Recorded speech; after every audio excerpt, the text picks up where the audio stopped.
Assalamualaikum warahmatullahi wabarakatuh. Semoga kawan-kawan dalam keadaan sehat hari ini dan masih semangat untuk belajar.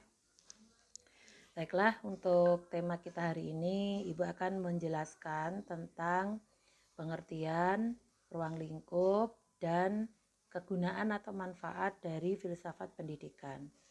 Untuk kepentingan perkuliahan hari ini, jangan lupa kawan-kawan mengisi presensi di Sister dengan cara menuliskan nama, NIM, dan hadir. Selanjutnya, guna mengukur keberhasilan proses pembelajaran kita, maka kawan-kawan Ibu minta untuk membuat literasi. Literasi itu apa? Literasi itu adalah rangkuman pemahaman saudara terkait tema yang kita diskusikan hari ini. Jadi apapun yang telah kita pelajari setiap kali pertemuan, kawan-kawan Ibu minta untuk membuat literasi. Nah, apa syarat membuat literasi atau ketentuan untuk literasi ini? Yang pertama, literasi boleh diketik atau ditulis tangan dengan jumlah kata minimal 500. Jadi minimal jumlah katanya 500, boleh diketik, boleh ditulis tangan. Kemudian literasi itu dikumpulkan hari ini selesai perkuliahan, paling lambat besok ya, besok hari Rabu, hari Selasa tanggal 6 Oktober 2020 di jam perkuliahan kita. Jadi sekali lagi, yang menjadi tugas atau kewajiban kawan-kawan adalah yang pertama, mengisi presensi di Sister dengan cara menuliskan nama, NIM, dan hadir. Kemudian membuat literasi, dan literasi itu dikumpulkan hari ini terakhir besok tanggal 6 Oktober di jam perkuliahan kita. Nah, bagaimana cara mengirimkan literasi? Caranya di Sister saudara klik tambah post, kemudian kirimkan literasi tersebut melalui tambah post itu. Kalau tulisan tangan, maka harus saudara foto, kemudian dijadikan satu file dan dikirim di tambah post. Sementara kalau diketik, langsung saja dikirimkan, boleh dalam bentuk atau dalam format Word, boleh juga dalam format PDF. Baik kawan-kawan, kita mulai perkuliahan kita. Marilah kita bersama-sama membaca basmalah. Bismillahirrahmanirrahim. Oke, sebelum kita membahas lebih lanjut tentang pengertian filsafat pendidikan, kemudian ruang lingkupnya, dan manfaat dalam mengkaji filsafat pendidikan Islam atau filsafat pendidikan, kita akan membuka terlebih dahulu peta filsafat. Kalau kawan-kawan saat ini mempelajari dasar-dasar filsafat atau filsafat umum, Ibu yakin teman-teman juga diperkenalkan dengan peta filsafat ini.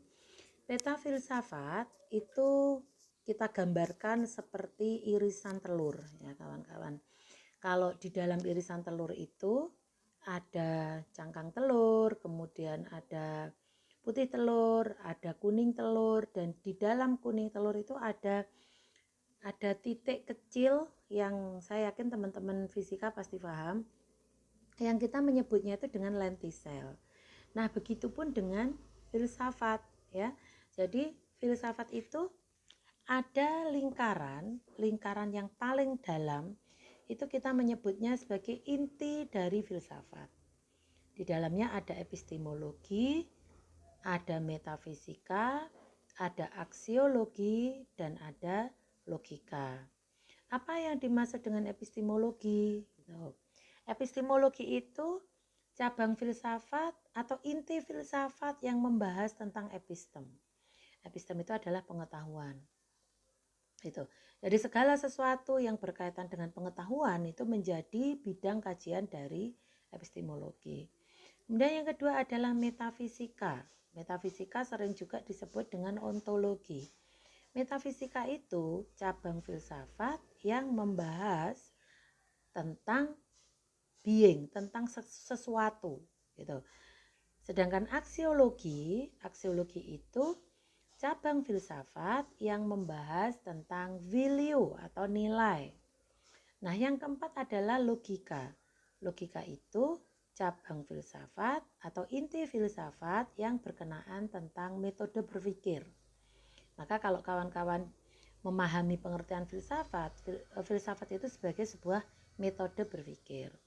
Teman-teman pasti sudah memahami itu di mata kuliah dasar filsafat atau filsafat umum ya kan.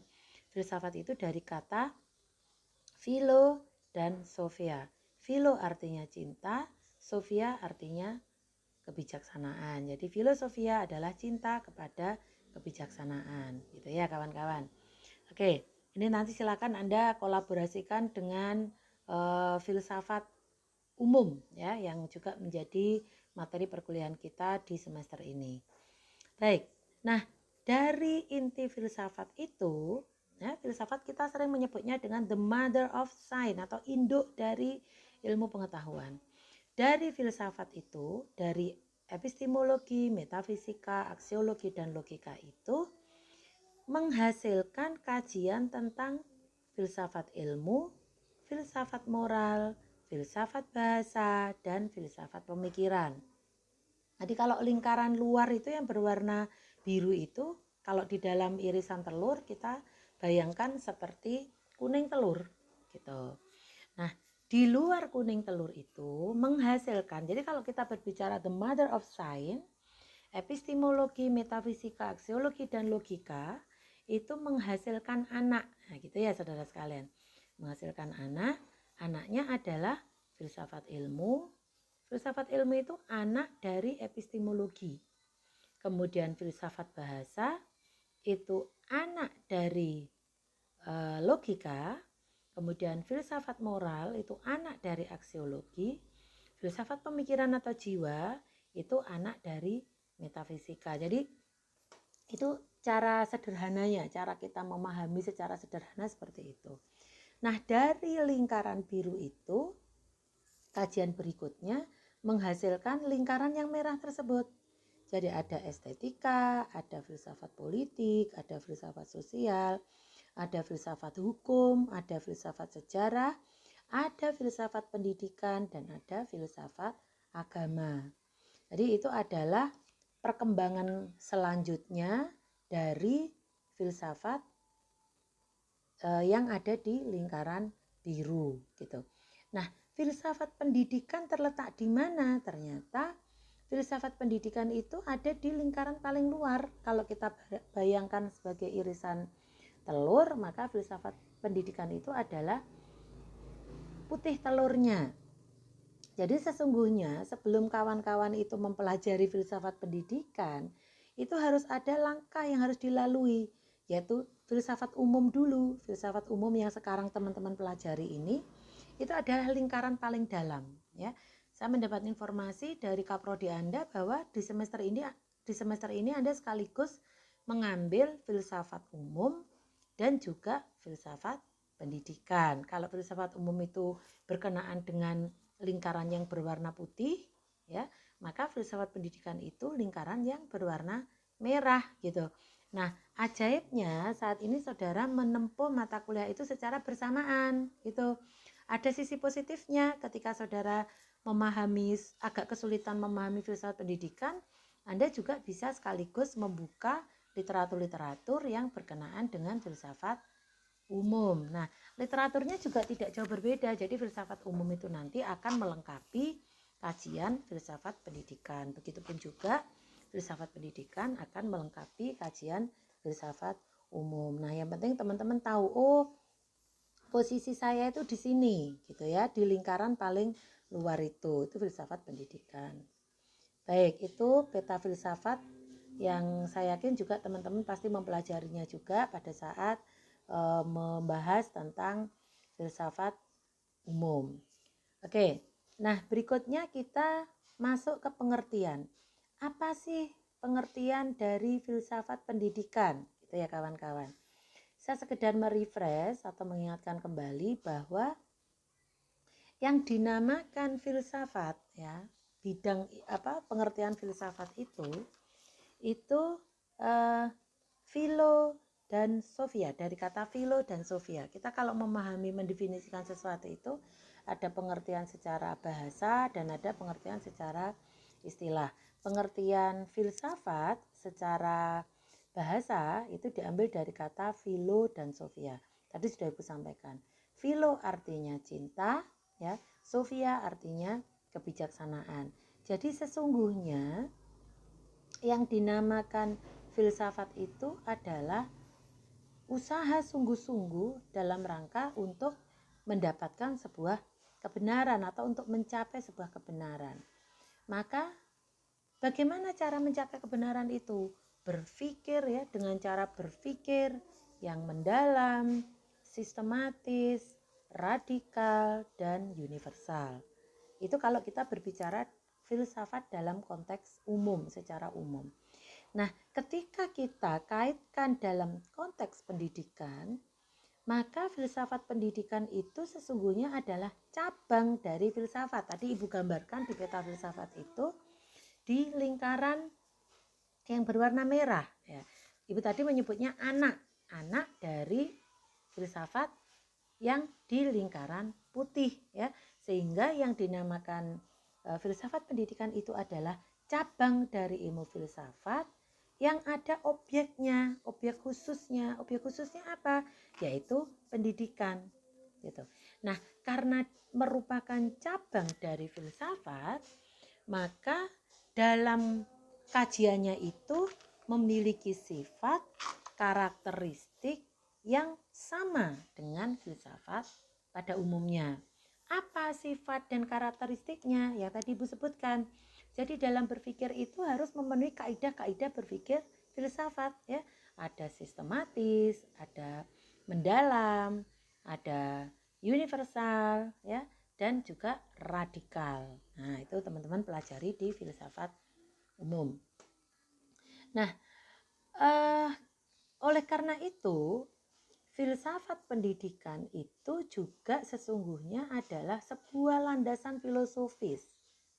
Ya, jadi filsafat pendidikan itu tidak saja sebagai sebuah disiplin ilmu, tetapi filsafat pendidikan juga sekaligus sebagai landasan filosofis, ya. Landasan filosofis dalam hal apa? Yaitu landasan filosofis yang berisi kerangka dasar bagi pelaksanaan pendidikan. Oke, jadi ketika kita membicarakan pendidikan, pasti ada landasan filosofisnya. Landasan filosofisnya itu digali dari mana? Landasan filosofis itu digali dari kajian filsafat pendidikan. Maka ketika kawan-kawan mempelajari filsafat pendidikan, sesungguhnya kita itu sedang membicarakan tentang landasan filosofis dari pendidikan itu sendiri. Tuh.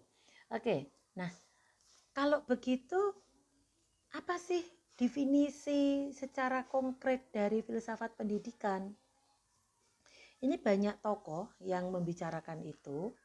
Ada John Dewey, ya. Jadi membacanya jangan John Dewey ya kawan-kawan, ya. John Dewey. John Dewey mengatakan bahwa yang dimaksud dengan filsafat pendidikan adalah pembentukan kemampuan dasar yang fundamental yang menyangkut daya pikir atau intelektual maupun daya perasaan, ya, menuju tabiat manusia. Kalau kita memahami definisi dari John Dewey ini, maka sesungguhnya filsafat pendidikan itu ya pendidikan itu sendiri, kawan-kawan. Ya. Jadi ketika kita membicarakan tentang filsafat pendidikan, sesungguhnya kita juga berbicara tentang pendidikan itu sendiri. Nah, ada juga definisi dari Bernardin. Bernardin mengatakan bahwa filsafat pendidikan pada hakikatnya merupakan ilmu, ya, yang merupakan jawaban dari pertanyaan-pertanyaan dalam bidang pendidikan.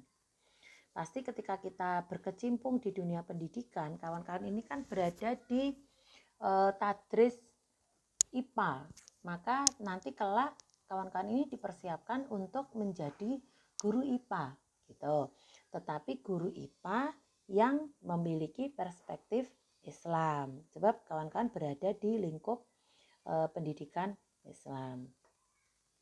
Maka untuk menjawab pertanyaan-pertanyaan yang berkaitan dengan pendidikan, itu mau tidak mau teman-teman harus mengkaji atau mempelajari kajian tema-tema tentang filsafat pendidikan. Itulah sebabnya Bernadette mengatakan bahwa filsafat pendidikan itu pada hakikatnya ya upaya atau disiplin ilmu yang memberikan jawaban dari pertanyaan-pertanyaan di bidang pendidikan. Tentu banyak sekali pertanyaan-pertanyaan itu.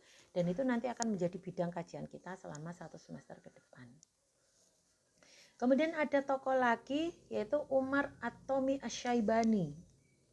Al-Syaibani itu nama panjangnya adalah Umar At-Tomi Asy-Syaibani. Itu mengatakan bahwa yang dimaksud dengan filsafat pendidikan adalah aktivitas berpikir yang teratur untuk mengatur, memadukan, dan menyelaraskan proses pendidikan. Jadi itulah definisi dari filsafat pendidikan menurut para ahli. Baik, selanjutnya kita akan membahas tentang ruang lingkup. Ketika kita membicarakan ruang lingkup itu, kita akan membahas apa sih tema-tema yang akan dibicarakan dalam filsafat pendidikan ini. Berbicara tentang ruang lingkup filsafat pendidikan, kita bisa lihat dari sisi makro dan juga dari aspek mikro. Ya, tadi sudah Ibu sampaikan. Secara makro, ya, yang dinamakan kajian filsafat pendidikan karena dia merupakan cabang dari filsafat, maka tidak bisa lepas dari 4 aspek ini, ya. Aspek ontologi, epistemologi, metodologi, dan aksiologi. Metodologi itu relevansinya dengan apa, Bu? Dengan logika tadi, kawan-kawan, ya. Coba dibuka lagi yang slide kedua. Jadi lingkaran atau inti dari filsafat itu ada epistemologi, ada metafisika, ada aksiologi, dan ada logika. Logika itu berkenaan dengan metodologi. Metodologi berpikir dalam filsafat. Maka kajian filsafat pendidikan juga tidak lepas dari 4 aspek yang ada di lingkaran inti dari filsafat itu tadi, yaitu ada ontologi atau metafisika, ada epistemologi, ada metodologi, dan ada aksiologi. Itu secara makro. Ontologi berkenaan dengan apa? Ontologi tadi Ibu sudah menyampaikan bahwa ontologi atau metafisika itu adalah cabang filsafat yang membahas tentang being, tentang segala sesuatu. Maka ketika ontologi pendidikan itu membahas tentang hakikat, substansi, dan pola organisasi dari pendidikan itu sendiri. Ya, apa sih pendidikan itu? Bagaimana cara apa sih organisasi atau siapa saja yang terlibat dalam pendidikan itu? Apa sih pengertian dari pendidikan itu? Ya, itu terkait dengan ontologi. Kemudian yang berikutnya adalah epistemologi, ya. Epistemologi itu berkenaan dengan objek materia dan juga objek forma dari pendidikan. Baik, apa sih objek materia itu? Itu yang perlu Ibu sampaikan di sini. Walaupun nanti teman-teman sekali lagi bisa dibuka lagi kajian-kajian di filsafat umum, ya. Jadi saat ini teman-teman juga menempuh filsafat umum, pasti akan membahas, pasti akan ketemu tentang objek filsafat ini. Ada objek materia, ada objek forma. Nah, itu yang akan kita bahas dalam epistemologi. Objek materianya itu apa? Jadi gini teman-teman, kalau membedakan objek forma dan objek materia. Kalau objek materia itu adalah objek yang diselidiki. Gitu. Objek yang diselidiki. Kalau objek forma itu sudut pandang. Misalnya begini. Sama-sama objek materianya adalah sama-sama manusia. Pendidikan objek materianya juga manusia. Tapi ketika berbicara tentang objek forma, itu perspektifnya yang akan kita kaji. Oke, ketika kita membahas pendidik, objek materialnya siapa? Manusia. Gitu. Tapi ketika kita membahas tentang sosok pendidik, kita akan berbicara tentang kriteria pendidik, ciri-ciri pendidik, gitu. Itu adalah objek forma. Objek materialnya siapa? Ya manusia, sama. Secara umum objek materialnya adalah manusia. Tapi ketika kita membahas tentang pendidik akan berbeda manakala kita membahas tentang peserta didik. Walaupun sama-sama yang dibahas adalah manusia. Ya, ciri-ciri misalnya, ciri-ciri pendidik tentu berbeda dengan ciri-ciri peserta didik walaupun objek materialnya sama-sama manusia. Jadi itu yang dimaksud dengan objek materia dan objek forma. Nah, itu menjadi bidang kajian dari epistemologi, kawan-kawan. Kalau yang ontologi tadi itu hakikat pendidikan. Apa sih pendidikan itu? Gitu ya. Apakah manusia itu membutuhkan pendidikan? Mengapa manusia membutuhkan pendidikan? Itu objek dari epistemologi atau ontologi gitu. Sementara kalau objek dari ontologi atau metafisika. Jadi kalau ontologi atau metafisika itu membahas tentang hakikat pendidikan, mengapa manusia butuh pendidikan, apakah betul bahwa manusia itu butuh pendidikan, ya itu ontologi atau metafisika. Sementara kalau epistemologi membahas tentang objek materia dan objek forma. Misalnya begini, ketika kita membahas tentang peserta didik atau pendidik, tadi Ibu sudah menyampaikan sama-sama manusia, tetapi kalau peserta didik dengan pendidik tentu akan berbeda manusianya. Kalau peserta didik itu orang dewasa yang anak-anak yang dididik oleh pendidik, maka kalau pendidik itu yang bertanggung jawab terhadap pembentukan kepribadian dari peserta didik.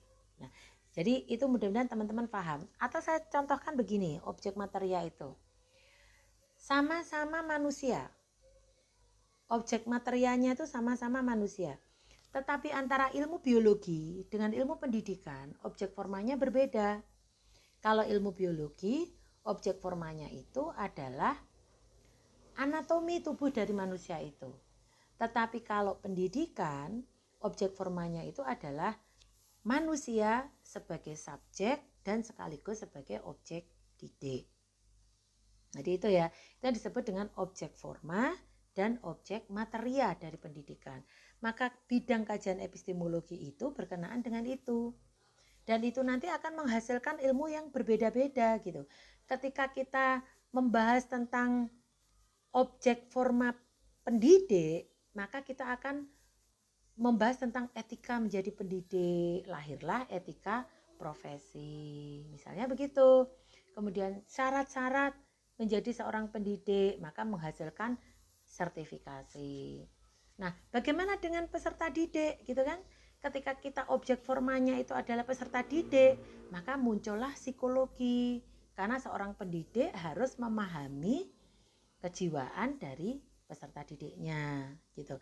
Jadi itu yang disebut dengan objek forma. Nah, berikutnya berkenaan dengan metodologi. Kalau metodologi itu berkenaan dengan cara menyajikan materi supaya bisa diterima oleh peserta didik. Gitu. Cara kerja ya, terkait dengan cara kerja itu aspek metodologi. Sementara yang aksiologi itu berkenaan dengan nilai-nilai kegunaan baik secara teoritis maupun secara praktis, kegunaan dari pendidikan itu sendiri, manfaat dari pendidikan itu sendiri. Itu berkenaan dengan aksiologi. Itu secara makro, kawan-kawan.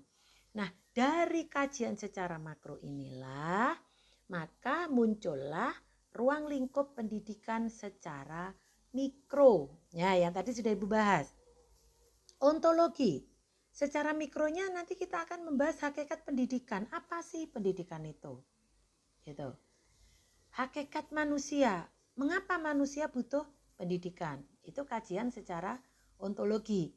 Kemudian secara epistemologi, itu menghasilkan hubungan antara filsafat, filsafat pendidikan, dan teori-teori pendidikan. Gitu. Termasuk itu secara metodologi, ya. Jadi nanti kita akan membahas tentang bagaimana cara menyampaikan pendidikan itu berkenaan dengan teori-teori pendidikan. Kemudian secara aksiologi, ya, menghasilkan apa? Ini hubungan antara filsafat pendidikan dan politik pendidikan. Juga hubungan antara tujuan pendidikan. Apa sih tujuan pendidikan itu? Tujuan pendidikan itu menciptakan insan kamil. Insan kamil itu sosok yang bagaimana? Ya, itu menjadi bidang kajian dari kalau makronya secara aksiologi, kalau mikronya berkenaan dengan tujuan pendidikan. Nanti itu menjadi tema-tema kajian kita juga di selama 1 semester ini. Oke, baik. Sekarang kita akan membahas tentang the nature of Islamic education atau hakikat pendidikan. Nah, ini ya kawan-kawan ya. Ini kajian ontologi atau epistemologi. Apa sih pendidikan itu? Itu kalau dalam perspektif Islam, ya, ada 3 definisi dalam pendidikan. Ada taklim, ada ta'dzib, dan ada tarbiyah. Ya. Apa yang dimaksud dengan taklim? Taklim itu adalah transfer of knowledge. Ada satu ayat dalam surat Al-Baqarah ayat 31, ya, bunyinya begini. Wa 'allama Adamal asma'a kullaha. Tsumma 'aradahum 'alal malaikati faqalu ambiuni bi asma'i haula'i in kuntum shodiqin. Jadi di dalam ayat itu ada kata-kata wa 'allama. Apa artinya? Dan Allah menyampaikan kepada Adam nama-nama segala sesuatu. Nah, dari kata ini, dari definisi taklim ini, maka yang dimaksud dengan pendidikan adalah proses transfer ilmu pengetahuan dari pendidik kepada peserta didik. Itu definisi yang pertama. Baik, lalu ada definisi yang kedua, yaitu ta'dzib. Dalam hadis disebutkan adzabani robbi fa ahsana ta'dzibi. Tuhan telah mendidik aku, maka aku sempurnakan akhlakku. Dalam konteks hadis ini, maka yang dimaksud dengan pendidikan adalah proses pembentukan perilaku. Ya, ada bani robi fa ahsana ta'dibi. Tuhan telah mendidik aku, maka aku sempurnakan akhlakku. Itu dalam pengertian pendidikan yang kedua. Lalu ada tarbiyah. Ya, tarbiyah. Tarbiyah itu dikonotasikan sebagai pembentukan karakter. Sebagaimana dalam surah Al-Isra atau surah Bani Israil ayat 24 yang berbunyi wa qur rabbirhamhuma kama rabbayani shaghira gitu. Jadi wa qur rabbirhamhuma, maka katakanlah, ya Tuhanku, ampunilah kedua orang tuaku sebagaimana mereka rabbayani, mengasuhku sejak kecil. Kata rabbayani di sini berarti adalah pengasuhan. Pengasuhan itu berarti pembentukan kepribadian. Karena pembentukan kepribadian, maka dia merupakan satu totalitas yang utuh. Ada sisi kognitif, ya, pengetahuan, kemudian ada sisi afektif, sikap dan perilaku, dan ada sisi keterampilan atau psikomotorik. Oleh sebab itulah, maka kita kemudian menggunakan pengertian pendidikan Islam itu dengan menggunakan kata tarbiyah. Karena di dalam kata tarbiyah itu mencakup juga pemberian pengetahuan, ada proses taklim, pembentukan perilaku, ada proses ta'dzib, ya, dan juga ada pembentukan keterampilan. Maka itu dirangkum menjadi satu kesatuan yang disebut dengan tarbiyah. Jadi kalau kita definisikan pengertian pendidikan itu apa? Pengertian pendidikan Islam itu adalah usaha sadar yang dilakukan oleh pendidik terhadap perkembangan jasmani dan rohani peserta didik menuju terbentuknya insan kamil. Nah, itu kalau dalam perspektif Islam ada kata-kata menuju terbentuknya insan kamil. Maka kita para ahli menyepakati bahwa pendidikan Islam itu menggunakan kata tarbiyah. Itulah sebabnya kampus kita, fakultas kita dinamakan Fakultas Tarbiyah dan Ilmu Keguruan gitu. Karena kita mengambil definisi pendidikan ya, itu dengan istilah tarbiyah. Itu saudara sekalian. Nah, jadi kalau begitu filsafat pendidikan itu apa ya? Filsafat pendidikan itu adalah filsafat yang bidang kajiannya khusus pendidikan. Nah, karena kita itu perspektif Islam, jangan lupa bahwa kajian kita harus selalu berlandaskan pada ajaran Islam. Maka kita menggunakan definisi pendidikan itu dengan tarbiyah.